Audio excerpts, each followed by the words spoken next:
आज का टॉपिक है कि नॉर्मल लेबर कैसे होता है। तो एक नॉर्मल लेबर कैसे स्टार्ट होता है उसको पढ़ते हैं आप। तो सबसे पहला हमको पता है कि देख, अब स्टेज में देख लेते हैं भाई। जैसे डूरिंग क्या है, डूरिंग भाई प्रेगनेंसी। प्रेगनेंसी मेंटेन किस हार्मोन से होती है? वो होती है प्रोजेस्टेरोन से भाई। प्रोजेस्टेरोन ज़्यादा रहेगा, अपनी एंडोमेट्रियम मेंटेन रहेगी और इम्प्लांटेशन फिक्स रहेगा। तो इसकी वजह से प्रोजेस्टेरोन जो हमारा मेन होता है यूट्रस का हाइपरट्रॉफी करवाने में और उसको मेंटेन रखने में। तो हमको पता है यूट्रस का जो होगा उसको मेंटेन रखता है। तो अपना एस्ट्रोजन जो मेन हार्मोन होता है प्रेगनेंसी के दौरान। तो अब उसके जस्ट बिफोर लेबर स्टार्ट होने से पहले का टाइम, जस्ट बिफोर लेबर। तो इसमें हमने क्या कहा, लेबर से पहले अपन ने क्या क्या देखने को मिलता है? हम पढ़ चुके हैं लाइटनिंग साइन, वेलकम साइन। इसके अंदर क्या होगा, फ्लैंक जो होंगे ना वो भर जाते हैं, फुल फिल हो जाता है। किसका? जो फ्लैंक है वो फुल हो जाते हैं।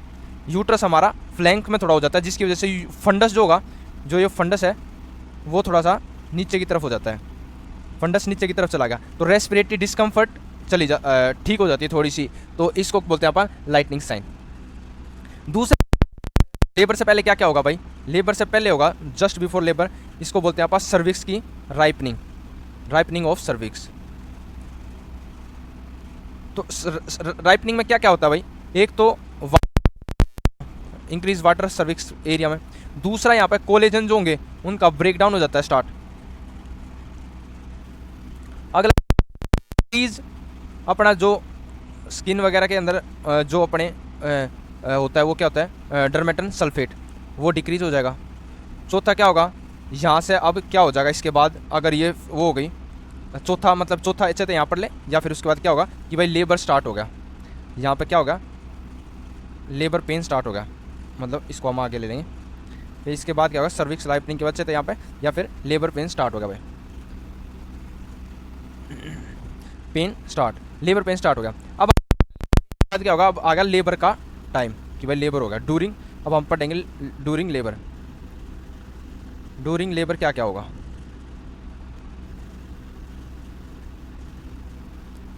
डूरिंग लेबर क्या क्या होगा?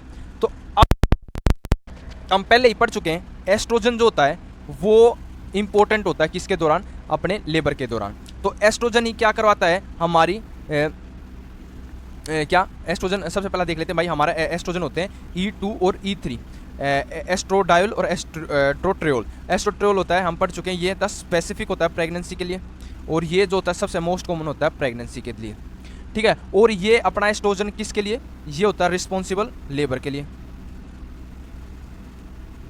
Responsible for labour. प्रोजेस्टेरोन होता है, वो होता है भाई ड्यूरिंग प्रेगनेंसी ने मेंटेन करवाने के लिए, और एस्ट्रोजन होता है भाई इनिशिएशन ऑफ लेबर को स्टार्ट करने के लिए। अब देखते हैं भाई, जैसे क्या होगा, जैसे फिटल हाइपोथैलेमस है, ये फिटल हाइपोथैलेमस क्या रिलीज करेगा? फिटल हाइपोथैलेमस रिलीज करेगा कोर्टिकोट्रोपिन रिलीजिंग हार्मोन। फिर ये पिट्यूटरी पे जाएगा, पिट्यूटरी से को स्टिमुलेट करेगा, पिट्यूटरी रिलीज करेगा क्या? ACTH, adrenocorticotropic releasing hormone. ये तेरा फिटल कहाँ पे जाएगा? फिटल के एड्रिनल ग्लैंड में जाएगा। फिटल के एड्रिनल ग्लैंड में जाएगा तो फिटल का एड्रिनल ग्लैंड क्या सीक्रेट करेगा? डाईहाइड्रोक्सीएस्ट्रोएड्रियोन, तो DHEA, या तेरा दूसरा कोर्टिसोल्स। हमको पता है DHEA जो होगा वो प्लेसेंटा की हेल्प से, कहाँ पे? प्लेसेंटा, हम पढ़ चुके हैं। प्लेसेंटा की हेल्प से, प्लेसेंटा जो इसको किस में कन्वर्ट कर देगा? ये इसको कन्वर्ट कर देगा एस्ट्रोजन में भाई। एस्ट्रोजन का फॉर्मेशन हो जाएगा, और प्लेसेंटा इसको भी कन्वर्ट कर देगा, और किसमें? प्लेसेंटल CRH में, कोर्टिकोट्रोपिक रिलीजिंग हार्मोन में कन्वर्ट कर देगा प्लेसेंटा क्या होगा? Placental CRH। अब भाई इसका क्या क्या काम होगा? अब हम आगे देख लेते हैं भाई। ये किस किस को स्टिमुलेट करेंगे? एक तो ये जितने हैं प्रोस्टाग्लैंडिन्स को स्टिमुलेट करेंगे, मेनली प्रोस्टाग्लैंडिन E2, ठीक है। ये किससे होगा? ये फिटल की मेम्ब्रेन से इसको स्टिमुलेट करेंगे, इसका रिलीज बढ़ा देंगे, इसका प्रोडक्शन बढ़ा देंगे, ठीक है। इसका प्रोडक्शन बढ़ेगा तो क्या करवाओगा? इसके दो काम हैं। एक तो हमारा इंक्रीज मटेरियल जो है मायोमेटेरियल, उसमें मायोमेट्रियम में क्या करा होगा? गैप जंक्शन बढ़ा देगा, मायोमेट्रियम में गैप जंक्शन बढ़ा देगा। दूसरा क्या करा होगा? कॉन्ट्रैक्शन स्टार्ट करवा देगा। दूसरा क्या करवा देगा? Contraction start. यूट्राइन कॉन्ट्रैक्शन, अपना लेबर स्टार्ट करवा देगा, यूट्राइन कॉन्ट्रैक्शन करवा देगा। अगला ये डेसिडुआ पे काम करेगा। डेसिडुआ पे क्या काम करेगा? डेसिडुआ पे ऑक्सीटोसिन बढ़ा देगा। ऑक्सीटोसिन का काम क्या है? वो भी क्या करेगा? इंक्रीज करेगा इंट्रा सेलुलर कैल्शियम, और at last intra cellular calcium बढ़ेगा तो क्या करा होगा? यूट्राइन की कॉन्ट्रैक्शन बढ़वाओगा। ठीक है, ये तेरा अपना मतलब मेन काम हो गया। और इसके बाद अगर कॉन्ट्रैक्शन स्टार्ट होगी तो भाई अपना लेबर स्टार्ट हो गया, लेबर स्टार्ट हो जाता है। अब भाई यूट्राइन कॉन्ट्रैक्शन के बारे में थोड़ा बहुत देख लेते हैं भाई, यूट्राइन कॉन्ट्रैक्शन क्या है यहाँ पे। ये हमारी यूट्रस है, ये हमारी यूट्रस है भाई। यूट्रस के ऊपर ये पार्ट है, इसको बोलते हैं अपन कोर्नुआ। और कोर्नुआ जो होता है ना वो क्या होता है? पीस मेकर होता है, पेस मेकर। यहाँ से क्या होती है? कॉन्ट्रैक्शन स्टार्ट होती है अपनी यूट्राइन कॉन्ट्रैक्शन। यूट्राइन कॉन्ट्रैक्शन यहाँ से स्टार्ट हुई और नीचे की तरफ जाती हैं। ठीक है, और पूरी की पूरी ऑल यूट्रस में फैल जाती हैं 15 सेकेंड के अंदर अंदर। ठीक है, और ये कॉन्ट्रैक्शंस कैसी होती है? यूट्राइन कॉन्ट्रैक्शन कोऑर्डिनेटेड होती है भाई।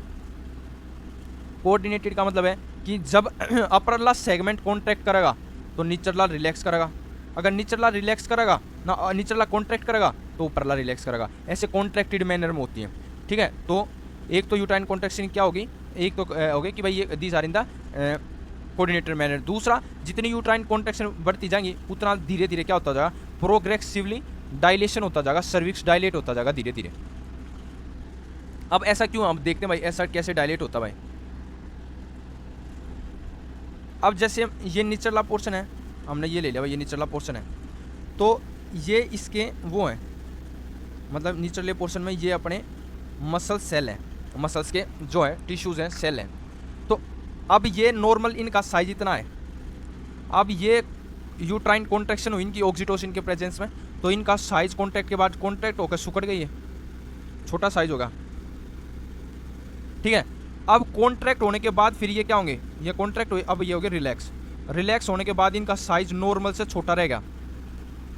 तो क्या होगा? उसकी वजह से हमको पता है फिर तो यूट्राइन का लोअर सेगमेंट का साइज क्या होगा? वो डिक्रीज होगा। लोअर का साइज, यहाँ तो साइज डिक्रीज होगा, और साइज डिक्रीज होता जाएगा तो ये क्या होगा?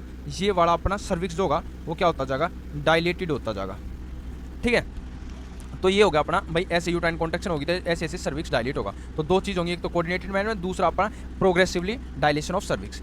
अब देखते हैं अपन कि भाई नॉर्मली जो होती है ना वो कितनी कॉन्ट्रैक्शन जो है वो नॉर्मल है।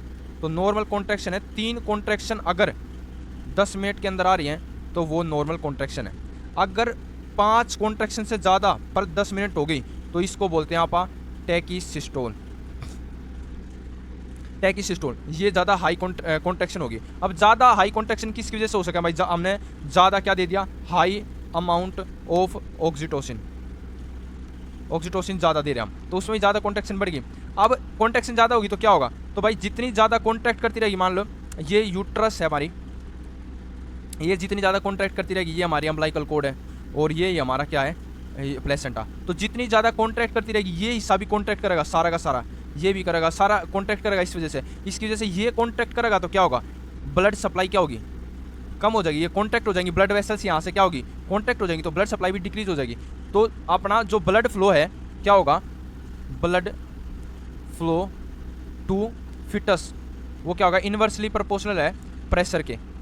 तो अगर कॉन्ट्रैक्शन हुई यूट्राइन में, प्रेशर बढ़ेगा, प्रेशर बढ़ा तो क्या होगा? फिटस का फ्लो डिक्रीज हो जाएगा, तो इसकी वजह से फिटल डिस्ट्रेस भी हो सके।